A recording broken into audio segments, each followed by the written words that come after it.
Now we will discuss the true false of the chapter. So the first question is, the shoulder joint is a hind joint. True or false? तो right option है B, false.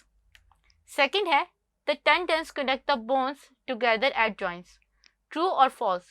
तो right option है B, false. Third है, arthritis often accompanies aging. True or false? तो right option है true.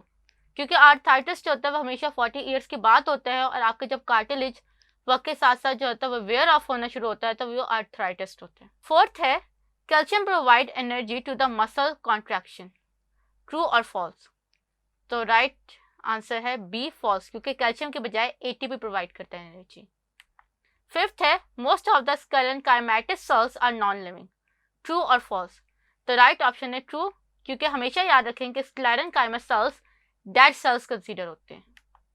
Sixth है, visceral muscles are created involuntary and smooth. True और false? तो राइट ऑप्शन है बी, फॉल्स, क्योंकि यहाँ पे विसरल के बजाय मसल सेल्स क्रिएटेड इनवॉलंटरी और स्मूथ होते हैं. तो इसके साथ ही हमारे ट्रू फॉल्स कंप्लीट हो गए. In the next video we will discuss the MCQs.